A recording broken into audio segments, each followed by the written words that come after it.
Hello everybody, it's been a while. Today we are going to be drawing the alphabet, but in uppercase only, plus an emoji.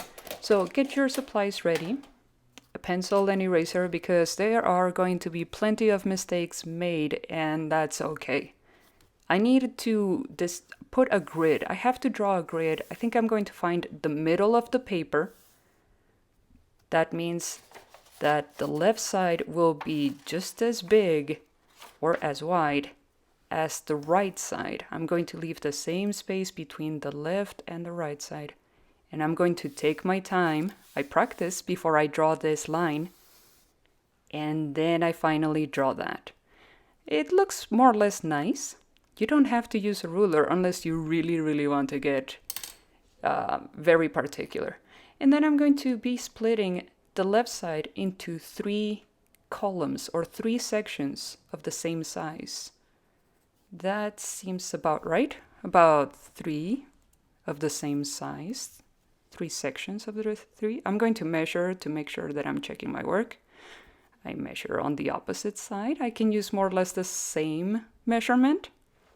That looks about right.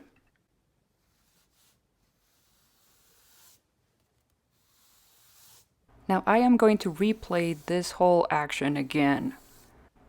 Watch. I am not putting my head close to the drawing. You don't even see it in this video here, because I'm drawing, my head is far away from the paper. My paper is not twisted, it's not turning sideways or anything. I am facing towards it, and my pencil and my hand did not stop to rest on top of the paper at all. I am using my hands and my eyes to measure and find the middle of the paper horizontally. I think that on the top, I'm going to draw another line. Here's 1, and then 2. That's going to be the middle column. And then I find the middle on the top. At the bottom, I find the middle again, and that's it. I ended up with 4 lines that were laying down horizontally and 6 lines that were standing up vertically. We can call them rows or columns, whichever one you remember the easiest. I am just going to go ahead and draw the letter A in whichever way possible. Maybe you come up with other ways of drawing it, and make sure that every single letter is 1, capitalized, and 2, the same size as the other letters you drew before.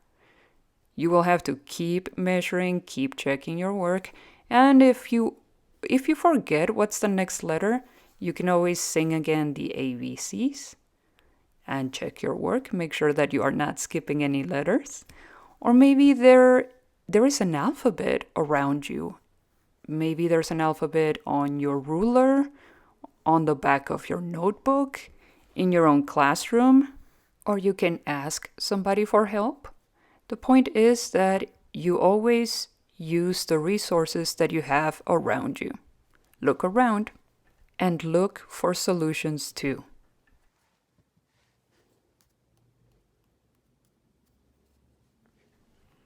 In this video, you are going to see me going back and forth, checking my work, using my fingers to measure, to estimate.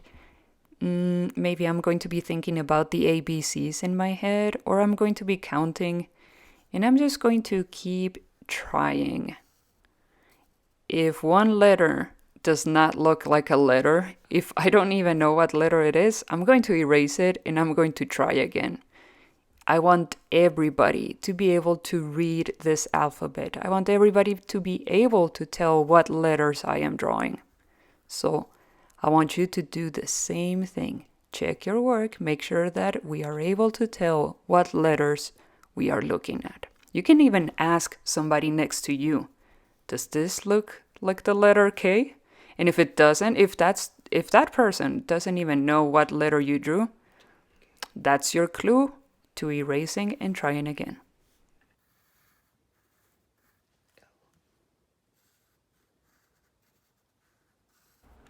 Another trick that I can give to you is to make sure that you are leaving the same space, more or less, between those two lines that are forming the shape of the letter.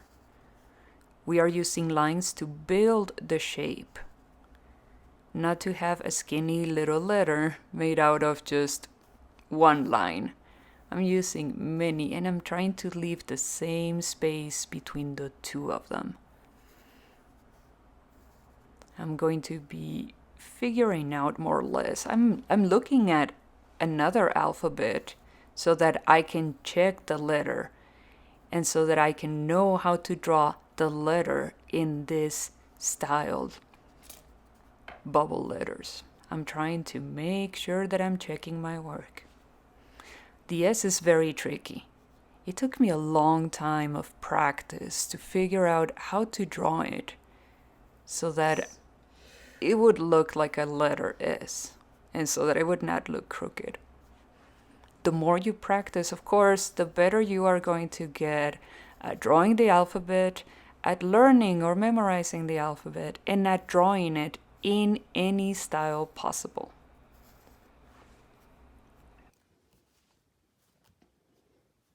If this turns out to be a little bit too hard for you to try, guess what? You can always rewind this video, pause it, try again, watch it again, or slow it down so that you can try different ways. Maybe my way of drawing this letter is not for you. Maybe you can come up with your own way of drawing the letter and still have it being a bubble letter.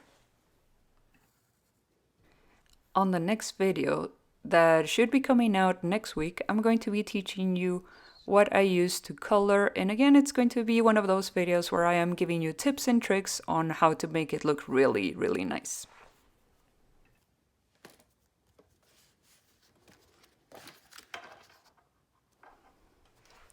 I am almost done with the letters over here. Some might seem harder than others, and that's just great. It's kind of part of life. Sometimes some things will be easier for you and will be very difficult for other people. Like the letter Z. Look at that one. I think I'm going to draw a diagonal line, 2 diagonal lines, leaving a space to fill and close the shape. Close the shape. After this, I think I'm just going to draw an emoji. I practice a circle before I draw it. And that's it. It's been really nice to see you again. Until next time, bye-bye.